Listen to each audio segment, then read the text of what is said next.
तो ये हमने पढ़ा मास एक्शन लॉ, ठीक है, मास एक्शन लॉ का रिवीजन किया। नेक्स्ट जो अपने को रिवीजन करना है that is drift and diffusion current, drift and diffusion current, ठीक है, ड्रिफ्ट करंट। तो ड्रिफ्ट करंट क्या होती है? ड्रिफ्ट करंट वो करंट होती है जो इलेक्ट्रिक फील्ड के इन्फ्लुएंस में फ्लो होती है। यानी जब भी कोई चार्ज कैरियर, ये इलेक्ट्रिक फील्ड है और इस चार्ज यानी होल्स अगर इधर मूव कर रहा है या इलेक्ट्रॉन इसके अपोजिट मूव कर रहा है, तो करंट, ये इलेक्ट्रॉन है, दिस इज होल्स, होल के कारण जो करंट होगी वो आईपी इस डायरेक्शन में होगी, और इलेक्ट्रॉन भी इधर मूव कर रहा है लेकिन करंट जो होगी आईएन भी इस डायरेक्शन में मूव होगी। तो इलेक्ट्रिक फील्ड के इन्फ्लुएंस में जब कोई चार्ज कैरियर मूव करता है, करंट की डायरेक्शन दोनों के लिए ही सेम है।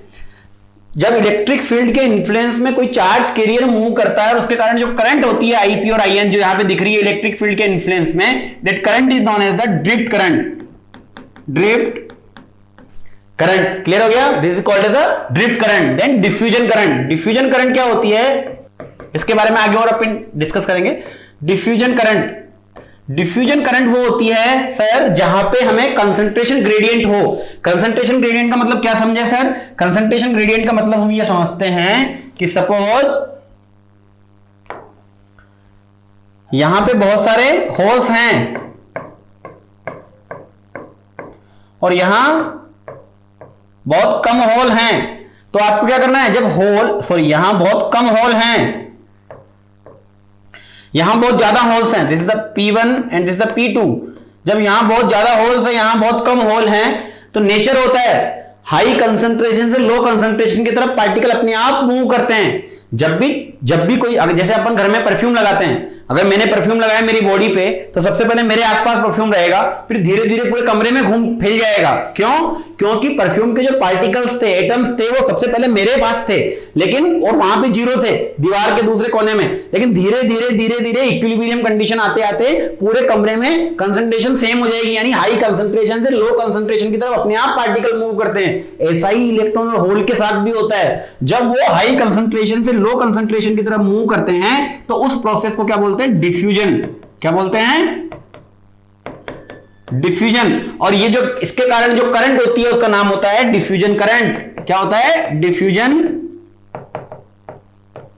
करंट। ये किसके कारण आती है? ये आती है डिफ्यूजन करंट कंसंट्रेशन ग्रेडियंट के कारण। किसके कारण आती है? Concentration gradient. कंसंट्रेशन ग्रेडियंट यानी DP upon change in holes. देखो ये डिस्टेंस को अगर मैं x मान लूं, इसको P1 और P2 मान लूं, तो यहां x के साथ साथ आपकी कंसंट्रेशन चेंज हो रही है, इसलिए यहां पे P2 minus P1 upon x2, suppose this is x2 and this is x1, तो P2 minus P1 upon x2 minus x1 क्या हो गया? dp हो गया। x2 minus P2 minus P1 upon x2 minus x1, तो this is the concentration gradient. अगर ये exist करेगा तो ही हमारी क्या एग्जिस्ट करेगी? करंट एग्जिस्ट करेगी, अदरवाइज करंट एग्जिस्ट नहीं करेगी। तो ड्रिफ्ट करंट का रूट कॉज क्या है? Electric field. ड्रिफ्ट करंट का क्या है? Electric field. और डिफ्यूजन करंट का रूट कॉज क्या है? Concentration gradient. दोनों में फर्क होता है सर, यही। क्लियर? अब इनको कैलकुलेट कैसे करते हैं, ड्रिफ्ट करंट और डिफ्यूजन करंट, इसके बारे में हल्की सी बात करते हैं। देखो आपको पता होगा रेजिस्टेंस क्या होता है? Resistance is R is equal to, सबसे पहले अगर रेजिस्टेंस की बात करें तो resistance is R is equal to rho L by A. यहां पे L is the length, area is the area and rho is the specific resistance या resistivity. Rho is the resistivity, resistivity. और resistivity जो है अगर मैं निकालूं तो रेजिस्टिविटी यहां से क्या आएगी? रेजिस्टिविटी होता है। और कंडक्टिविटी क्या होती है?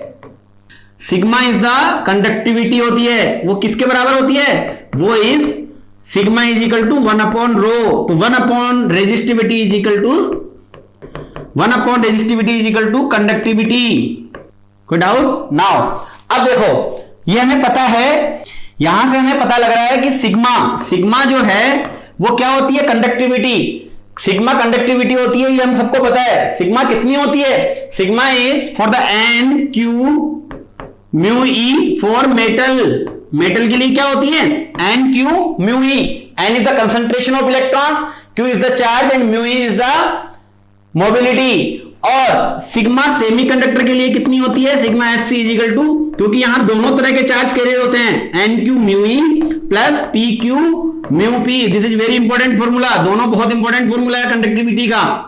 Sigma is equal to N Q mu E, और सिग्मा सेमीकंडक्टर के लिए क्या होता है, N Q mu E plus P Q mu P. Mu E यानी होल की मोबिलिटी, म्यू ई यानी इलेक्ट्रॉन की मोबिलिटी, म्यू पी यानी होल की मोबिलिटी, पी यानी कंसंट्रेशन ऑफ होल्स, एन यानी कंसंट्रेशन ऑफ इलेक्ट्रॉन्स। तो दोनों का मिला के सिग्मा सेमीकंडक्टर। अब ध्यान दो, सिग्मा इंट्रिंसिक सेमीकंडक्टर की क्या होगी, इंट्रिंसिक सेमीकंडक्टर की क्या होगी, देखो इंट्रिंसिक सेमीकंडक्टर में क्या होता है, खास बात पहले ये समझा देता हूं।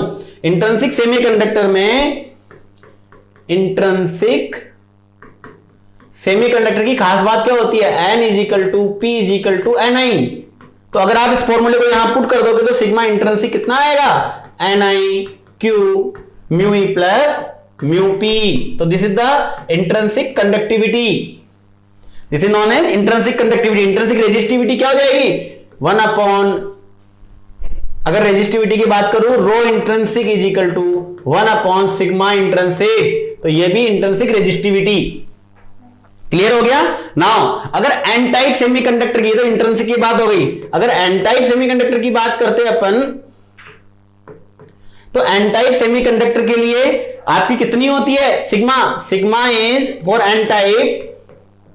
कैसे कैलकुलेट करते थे आप, आपको याद होना चाहिए, सिग्मा एन टाइप के लिए जब आप कैलकुलेट करते थे तो आपको एन टाइप और पी टाइप की जानकारी होनी चाहिए। तो आपको पता है एन टाइप और पी टाइप सेमीकंडक्टर में कैसे चार्ज क्रिएट होते हैं। मैं हल्का सा आपको आइडिया दे रहा हूं कंडक्टिविटी को समझाने के लिए, देखो ध्यान से देखना।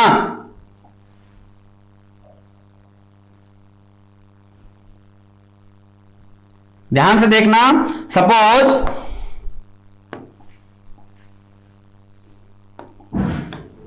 तो मैं समझाता हूं पहले एन टाइप को आपको। एन टाइप सेमीकंडक्टर कैसे बनता है, एन टाइप सेमीकंडक्टर क्या होता है, आप एक सिलिकॉन है, बहुत सारे सिलिकॉन, उसमें आपने एक फास्फोरस डाल दिया। सपोज एक फास्फोरस से समझते हैं इसको, फास्फोरस तो बहुत सारे डालते हैं 10 की पावर 17। सपोज आपने एक फास्फोरस डाला, फास्फोरस जैसे ही आपने डाला सिलिकॉन के साथ, तो सिलिकॉन का नेचर है कि सिलिकॉन ने सिलिकॉन से क्या बना लिए, फास्फोरस से बॉन्ड, और सिलिकॉन से सिलिकॉन तो सब जुड़े हुए हैं ही आपस में, इस तरीके से जुड़ते ही हैं, 4 सिलिकॉन सबसे, तो ऐसी स्ट्रक्चर बना ली। क्लियर। अब ये फास्फोरस के पास कितने इलेक्ट्रॉन थे, 5, तो 4 तो जुड़ गए, 1 बच गया।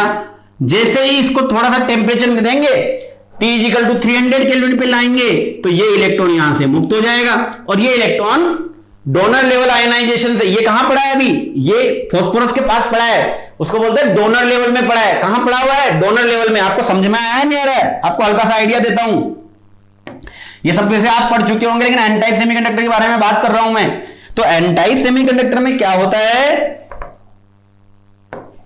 Suppose this is EC, this is EV। N type semiconductor में ये आपका EC होता है, ये आपका EV होता है। ये सिलिकॉन के जितने इलेक्ट्रॉन्स है ना, ये सिलिकॉन के ये बॉन्डेड इलेक्ट्रॉन, ये तो सब कहां होते हैं, यहां, जैसे आपको पहले भी बताया था मैंने वेन डायग्राम में, वैलेंस बैंड में। और ये जो फास्फोरस है ना, ये एक मिलाया, ऐसे बहुत सारे फास्फोरस मिलाएंगे, बहुत सारे फास्फोरस मिलाएंगे, तो इसके इलेक्ट्रॉन्स कहां होंगे, उसके इलेक्ट्रॉन यहां एक जगह होती है जिसका नाम होता है ED। जो हम डोपिंग करते हैं उसका एनर्जी लेवल होता है ED। क्या होता है, डोपिंग करते हैं उसका एनर्जी लेवल होता है ED सर। तो ED यहां होता है एक ED, इसका नाम है ED, डोनर एनर्जी लेवल। ये फास्फोरस जो है ना, जो हमने मिलाया एक इलेक्ट्रॉन, अगर ऐसे मैंने 10 फास्फोरस मिलाया तो 10 इलेक्ट्रॉन और 10 की पावर 16 फास्फोरस लगभग मिलाते हैं अपन, तो उतने फास्फोरस के इलेक्ट्रॉन यहां इकट्ठे हो जाते हैं। और ये स्ट्रक्चर है sir T equal to 0 Kelvin पे, अभी तक किस पे है ये, T इक्वल टू 0 केल्विन पे। कोई भी इलेक्ट्रॉन कंडक्शन बैंड में नहीं है, ये T इक्वल टू 0 केल्विन पे। जैसे ही इसको 300 केल्विन पे लाएंगे, जैसे ही स्ट्रक्चर को T इक्वल टू 300 केल्विन पे लाएंगे, एन टाइप को, मैं बता रहा हूं एन टाइप कैसे बनता है ताकि इसकी कंडक्टिविटी निकालें अपन। तो अगर जैसे ही इसको T इक्वल टू 300 केल्विन पे लाओगे, तो ये सारे कुछ बॉन्ड तो सिलिकॉन के टूटेंगे। ये सिलिकॉन के जो बॉन्ड है वो टूटेंगे, तो यहाँ के इलेक्ट्रॉन कहां चले जाएंगे, ऊपर चले जाएंगे। पहला काम तो ये हो गया, ये इलेक्ट्रॉन ऊपर चले गए, तो यहां क्या हो गया, होल होल होल और होल। ये सिलिकॉन सिलिकॉन का बॉन्ड टूटा, ये तो अपन पहले भी सीख चुके हैं इंट्रिंसिक में भी। यहां स्पेशल क्या होता है, ये फास्फोरस हमने मिलाया था ना सर, ये फास्फोरस इलेक्ट्रॉन को छोड़ देगा 300 केल्विन पे, जो यहां पड़े हैं, ये फास्फोरस का एनर्जी लेवल है। तो फास्फोरस का जो 5वां इलेक्ट्रॉन है वो यहां पड़ा हुआ है, 4 तो बॉन्डेड थे जो यहां थे, बाकी 5वां इलेक्ट्रॉन यहां पड़ा हुआ है। जैसे ही इसको T = 300 केल्विन पे एनर्जी मिलेगी, सारे इलेक्ट्रॉन, आपने फास्फोरस बहुत सारे मिलाए हैं, बहुत सारे, जितने फास्फोरस मिलाए, सपोज आपने फास्फोरस Nd यानी डोपेंट, डोनर क्यों, क्योंकि एक इलेक्ट्रॉन को दे रहा है, तो फास्फोरस को बोलते हैं Nd, number of dopant atom, ये आपने सब पढ़ा हुआ होगा। तो जितने आपने फास्फोरस मिलाए उतने सारे इलेक्ट्रॉन यहां आ जाएंगे, और वो सारे इलेक्ट्रॉन T = 300 केल्विन पे ऊपर चले जाएंगे। तो कुछ तो नीचे से आए, बाकी मेजर कहां से आएंगे, ये सारे ईडी में, यानी यहां बहुत सारे इलेक्ट्रॉन भर जाएंगे, बहुत सारे इलेक्ट्रॉन हो गए। तो मेजर इलेक्ट्रॉन जो यहां पे आए वो कहां से आए, ईडी से, और ईडी में जो इलेक्ट्रॉन थे वो कहां से आए थे, वो एनडी से। तो लगभग कंडक्शन बैंड में जो इलेक्ट्रॉन है वो एनडी के बराबर, इनके बराबर है जितने यहां ईडी में, ये तो बहुत कम आते हैं नीचे वाले, तो ऊपर ये 4-5, यहां से 10⁻16 इलेक्ट्रॉन्स आते हैं। तो जितने आपने फास्फोरस मिलाए थे उतने ही इलेक्ट्रॉन कंडक्शन बैंड में क्लियर हो गए, यानी एनडी यानी नंबर ऑफ फास्फोरस, या आप कह सकते हो कंसंट्रेशन ऑफ, अच्छी भाषा में concentration of pentavalent impurities. Pentavalent क्यों, क्योंकि इसके पास 5 इलेक्ट्रॉन है, 1 2 3 4 5 पेंटावेलेंट इंप्यूरिटीज। तो यहां से पता लगा sir ND = n, number of electron जो कंडक्शन बैंड में होंगे वो कितने, किसके बराबर होंगे, Nd = n, और कुछ कुछ होल्स होंगे 3-4, बाकी सब कुछ इलेक्ट्रॉन होंगे, और इलेक्ट्रॉन की संख्या लगभग किसके बराबर होगी, जितना हमने फास्फोरस मिलाया है। कुछ कुछ सिलिकॉन से भी जाएंगे लेकिन बहुत कम होंगे, इसलिए अपन यहां ऐसे लगा देते हैं nearly equal to, Nd = n। तो अब देखो, ये मैंने आपको n टाइप के लिए बताया, Nd = n, और ऐसे ही अगर मैं p टाइप की बात करूं तो इसकी उल्टी मैकेनिज्म हो जाएगी, यहां बोरॉन हो जाएगा और यहां बोरॉन हो जाएगा, उसके बाद 3 ही इलेक्ट्रॉन होंगे, क्योंकि वो ट्राइवेलेंट होता है, 3 इलेक्ट्रॉन होंगे, एक जगह खाली बच जाएगी, उस खाली जगह में जैसे ही कोई इलेक्ट्रॉन आएगा फिर पीछे कोई खाली जगह हो जाएगी, फिर उसमें कोई इलेक्ट्रॉन आएगा, फिर पीछे कोई होल क्रिएट हो जाएगा। इस तरीके से एक बोरॉन के कारण हमने अंदर बहुत सारे होल्स क्रिएट कर लिया, यानी एक बोरॉन के कारण एक होल, दूसरे बोरॉन के कारण दूसरा होल, तीसरे बोरॉन के कारण तीसरा होल, जितने बोरॉन मिलाएंगे उतने ही होल क्रिएट हो जाएंगे। तो एन टाइप सेमीकंडक्टर का मतलब इलेक्ट्रॉन देना, इलेक्ट्रॉन क्रिएट करना, और पी टाइप सेमीकंडक्टर का मतलब होल क्रिएट करना। और पी टाइप तो एन टाइप में हो गया, पी टाइप की अगर बात करते तो क्या हो जाता है, एन टाइप में तो हो गया Nd = n, तो सेम पी टाइप में क्या हो जाएगा, आपने पढ़ा भी होगा अच्छे से, पी टाइप में Na acceptor atom = n, Na क्या बोलते हैं, acceptor atom, Na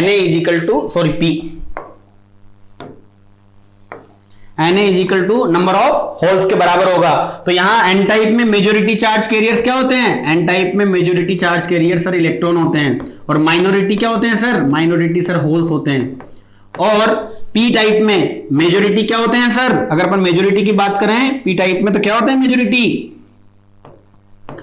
majority sir P type में इलेक्ट्रॉन होते हैं सर, और मेजोरिटी होल्स होते हैं सर, मेजोरिटी होल्स होते हैं पी टाइप में सर, और माइनॉरिटी इलेक्ट्रॉन्स होते हैं सर। ठीक है ना, अपन कंडक्टिविटी की बात कर रहे थे, तो इंट्रिंसिक कंडक्टिविटी लिख ली थी अपन ने, अब अपन एक्सट्रिंसिक कंडक्टिविटी लिखेंगे। नेक्स्ट चल रहे हैं अपन एक्सट्रिंसिक कंडक्टिविटी।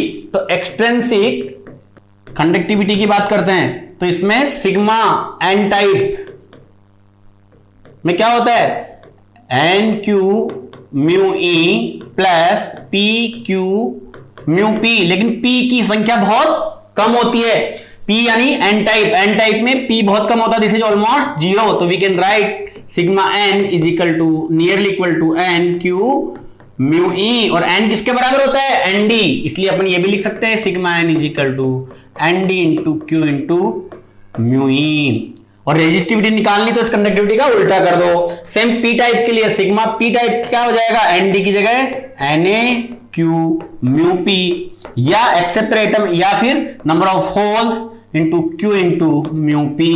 तो this is the conductivity in an type and P type semiconductor. Clear हो गया, इसे बोलते हैं एक्सट्रिंसिक कंडक्टिविटी। क्या बोलते हैं, एक्सट्रिंसिक कंडक्टिविटी। अब देखो ये आ गई कंडक्टिविटी NQ∙μE प्लस PQ∙μP से, प्लस यहां सिग्मा = NA∙μP। ये हमारी, हमने इंट्रिंसिक के लिए भी कंडक्टिविटी निकाल ली, हमने एक्सट्रिंसिक के लिए की भी कंडक्टिविटी निकाल ली। अब एक फॉर्मूला होता है, देखो कंडक्टिविटी क्रिएट होने से क्या होता है, तो J इज इक्वल टू क्या होता है, कंडक्टिविटी क्रिएट हो गई, कंडक्टिविटी से आपने एक फॉर्मूला पढ़ा होगा, J is equal to sigma E. अगर आप कंडक्टिविटी को इलेक्ट्रिक फील्ड से मल्टीप्लाई कर दोगे ना, तो आपको क्या मिलेगा, J is the current density, J is the current density. आपने ओम्स लॉ होता है ये, this is the Ohm's law, आपने पढ़ा होगा। J is equal to sigma, electromagnetic से आता है ये, J is equal to sigma E, और यहां पे इज द इलेक्ट्रिक फील्ड, तो J is equal to sigma. Sigma क्या होता है इंट्रिंसिक के लिए, सिग्मा NIQ mu E plus mu P.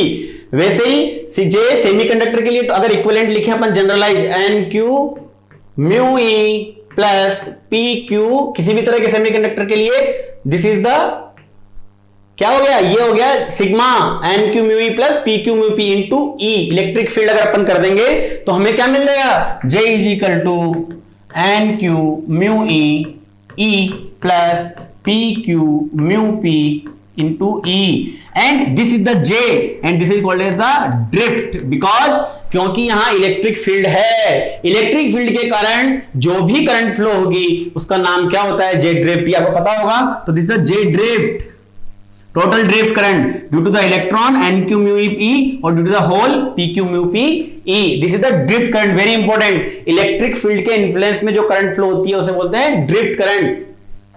तो J ड्रिफ्ट यानी करंट डेंसिटी, अगर इसको एरिया से मल्टीप्लाई कर देंगे, J इज इक्वल टू क्या होता है, I इंटू ए, तो I ड्रिफ्ट किसके बराबर हो जाएगा, ड्रिफ्ट करंट की बात करें तो NQ mu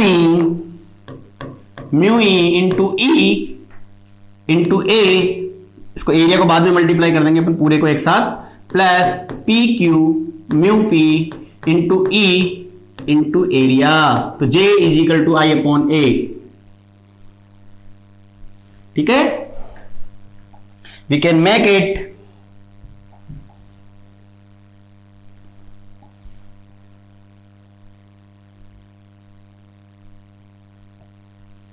clear. Now same year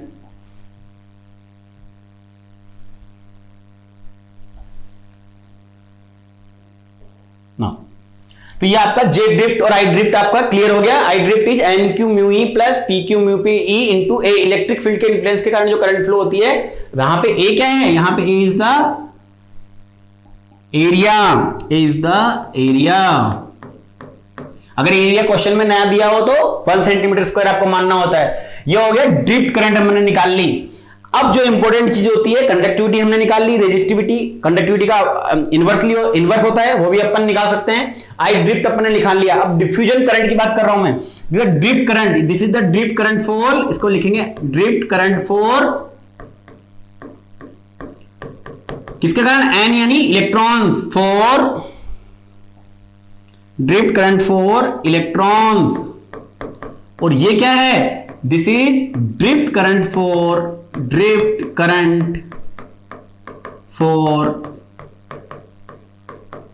holes. ये क्या है, drift current for holes, and this is the drift current for electrons.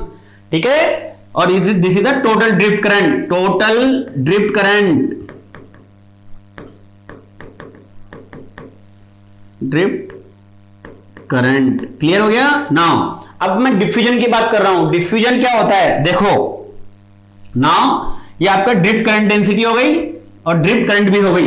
अब मैं डिफ्यूजन की बात कर रहा हूं। डिफ्यूजन में क्या होता है, अभी आपको बताया था मैंने, concentration gradient. Diffusion current density की बात कर लेते हैं अपन। डिफ्यूजन करंट डेंसिटी, देखो इसको ध्यान से समझना। सपोज ये आपका एक सेमीकंडक्टर है, इसमें यहां पे बहुत सारे होल्स हैं जिसकी कंसंट्रेशन कितनी है P1, और यहां पे कुछ कम होल्स है जिसकी कंसंट्रेशन कितनी है P2। इस जगह का कोऑर्डिनेट कितना है x1, इस जगह का कोऑर्डिनेट कितना है x2। This is the distance x के साथ। यहां होल ज्यादा है, यहां होल कम है, तो यहां अपने आप ही होल इस तरीके से डिफ्यूज करेंगे। तो यहां पे यहां concentration P1 is greater than P2, ठीक है, तो आपको कहेंगे कंसंट्रेशन ग्रेडियंट कितना आएगा, कंसंट्रेशन ग्रेडियंट आ जाएगा sir dp upon dx is equal to कितना आएगा, P2 minus P1 upon P2 किस डिस्टेंस पे है, x2 पे, इसलिए x2 minus x1। This is dp upon dx। जहां ये होगा वहां डिफ्यूजन करंट होगी, लेकिन कितनी होगी इसकी बात अपन ने नहीं करी, तो कितनी होगी की बात कर लेते हैं। अगर अपने को कितनी होगी की बात करनी है तो अपन कैसे करेंगे, देखो ये बहुत इंपॉर्टेंट है आपके लिए एग्जामिनेशन के लिए, डिफ्यूजन और ड्रिफ्ट करंट। नाउ अब देखो dp upon dx is equal to P2 minus P1 upon x2 minus x1। अब होता क्या है, डिफ्यूजन करंट क्रिएट कैसे होती है, तो मैंने कहा कि sir this is J diffusion, J diffusion, ये किसके कारण है, यहां होल्स है इसलिए J diffusion due to the holes, यहां रख दो holes. J diffusion due to the holes क्या होगी सर, देखो अपन कैलकुलेट करते हैं, ये जो करंट फ्लो होगी ये डिफ्यूजन के कारण होगी। डिफ्यूजन मैंने बताया था कंसंट्रेशन ग्रेडियंट जहां एग्जिस्ट करता है, एक तरफ कंसंट्रेशन ज्यादा है एक तरफ कम है, तो ये कंसंट्रेशन ग्रेडियंट हुआ, हाई कंसंट्रेशन से लो कंसंट्रेशन की तरफ चार्ज कैरियर मूव किए और जो कंसंट्रेशन ग्रेडियंट निकल के आया हुआ है P2 minus P1 upon x2 minus x1 for holes.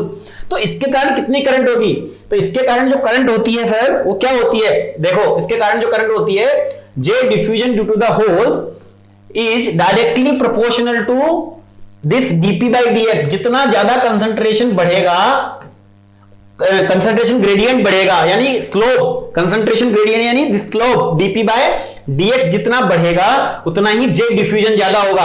अब प्रोपोर्शनल कांस्टेंट हटेगा तो क्या आएगा, jp यानी होल्स, jp डिफ्यूजन, डिफ्यूजन किसके बराबर आ जाएगा, प्रोपोर्शनल हटेगा तो दैट इज इक्वल टू, आपने फॉर्मूला पढ़ा होगा, minus Q into DP then dp upon dx, this is the jp minus q dp upon dx, clear. और अगर आपको ip निकालना है, i डिफ्यूजन करंट निकालना है तो एरिया से मल्टीप्लाई कर दो, minus q into dp into area into dp upon dx, this is diffusion current due to the holes, clear हुआ, diffusion current due to the holes and diffusion current due to the electron IN, diffusion क्या हो जाएगा, same चीज, plus Q आएगा, लेकिन यहां minus Q है, यहां प्लस क्यू है, dN A dN by dx, A is the area. अगर नहीं दिया हो क्वेश्चन में तो 1 सेंटीमीटर स्क्वायर मान सकते हो, clear, A is the area. अब देखो इस क्वेश्चन में कई जगह कंफ्यूजन रहता है प्लस माइनस का कई बच्चों को, तो ये बहुत ध्यान वाली चीज बता रहा हूं मैं आपको, dp अपॉन dx के साथ माइनस क्यू आया है और dn अपॉन dx के साथ प्लस क्यू आया है। आपको इस फॉर्मूले में ये माइनस हमेशा याद रखना है कि होल्स की डिफ्यूजन करंट में यहां माइनस आएगा और यहां इलेक्ट्रॉन के में प्लस आएगा। ऐसा इसलिए होता है क्योंकि पहली चीज तो आप इंपॉर्टेंट ध्यान रखो एग्जाम के लिए, जो भी dp बाई dx है, dp बाई dx जैसा आपके क्वेश्चन में दिया हुआ है, पॉजिटिव तो पॉजिटिव और नेगेटिव तो नेगेटिव साइन के साथ पुट करना है। यहां लिख लो this slope dp by dx और dn by dx should be put with sign. अगर स्लोप कैसे सर, इसको समझाता हूं मैं तुम्हें, देखो ये बहुत इंपॉर्टेंट चीज है गेट के लिए, इससे रिलेटेड कई बच्चों ने कई क्वेश्चन गलत भी किए हैं पहले। सपोज कोई कहता है कि आपके ये कंसंट्रेशन ऐसी है, this is P, this is X, और मैंने कहा कि P और X के बीच में जो ग्राफ है वो ऐसा है, this is the P1 and X1 and this is the P2 and X2। तो P1 ये कंसंट्रेशन है P1 X1 पे, this concentration is P2 eight X2। अब आपको कोई बोले कि आप इसका स्लोप निकालो, dp बाई dx निकालो। तो dp बाई dx कैसे निकालोगे? This is p2 minus p1 upon x2 minus x1। समझना बात को, यहां पे dp बाई dx निकालो तो dp अपॉन dx क्या आएगा? dp by dx। कैलकुलेट करो, it is final concentration p2 minus p1। Final का इनिशियल कंसंट्रेशन x1 पे p1 है, x2 पे p2 है। तो x2 पे जब p2 है तो p2 माइनस p1। p2 किस जगह पे है कंसंट्रेशन? x2 पे। x2 ज्यादा ही है, नेचुरल सी बात है, x2 माइनस x1। अब मुझे बताओ p2 भी ज्यादा है किससे? p1 यहां है p2, यानी p2 is greater than p1, यानी ये भी पॉजिटिव। x2 माइनस x1 यानी x2 भी बड़ा है x1 से, यानी ये भी पॉजिटिव। यानी dp बाई dx यहां पे क्या आएगा? पॉजिटिव। dp बाई dx यहां पे क्या आएगा? पॉजिटिव। इसका मतलब अगर आप इसको ध्यान से देखो तो ये कैसा वाला सेमीकंडक्टर है जिसका ग्राफ मैंने बनाया है? ये एक ऐसा सेमीकंडक्टर है, ये एक ऐसा सेमीकंडक्टर है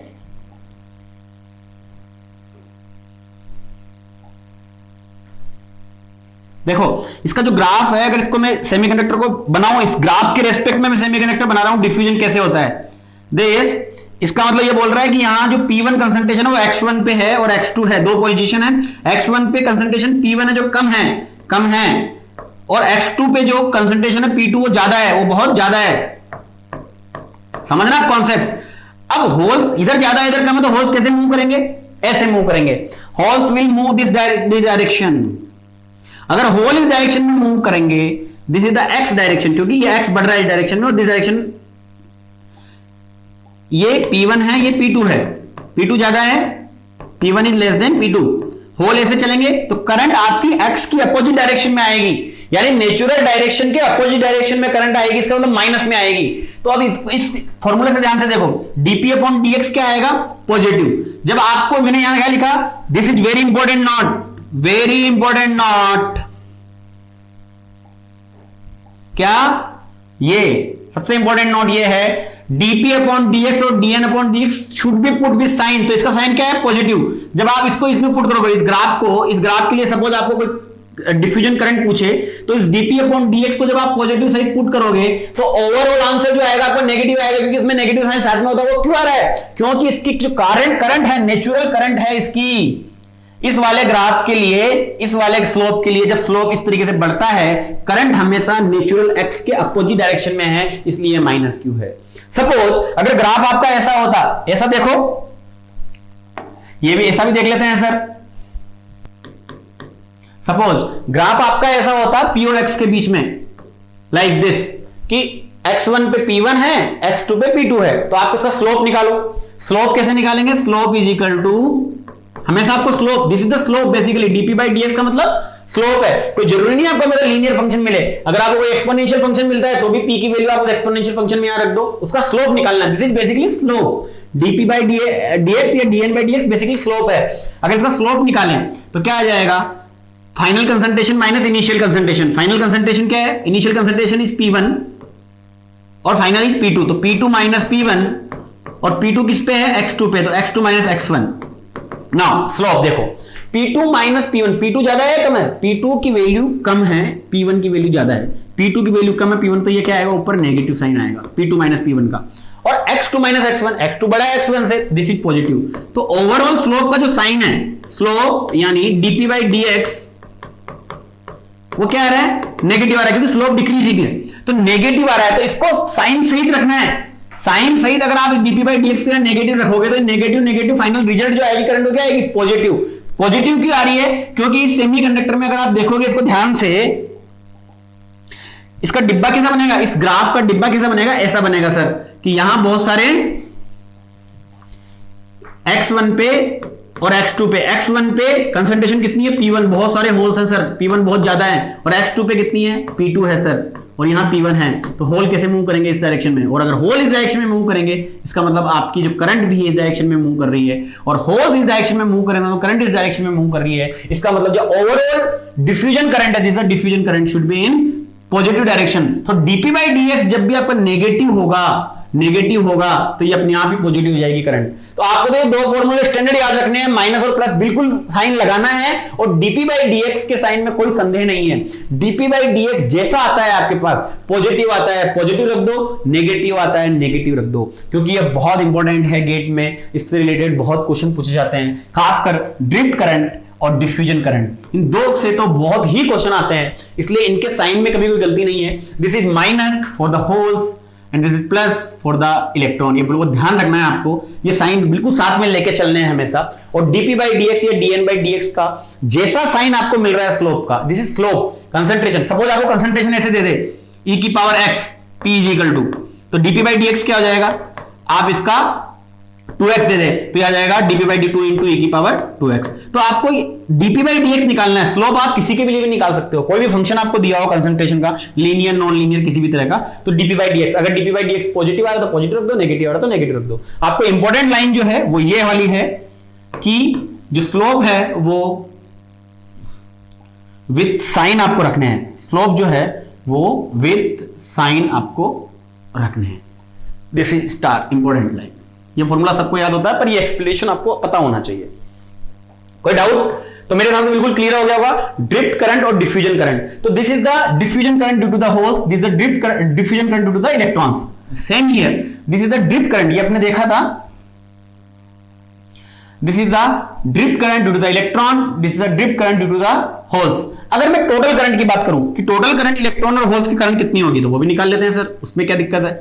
उसके लिए बहुत आसान है, देखो टोटल करंट अगर मैं बात करूं इलेक्ट्रॉन और होल्स की तो कैसे निकालेंगे सर? ऐसे निकालेंगे, देखो सबसे पहले इधर देखो मेरी तरफ, टोटल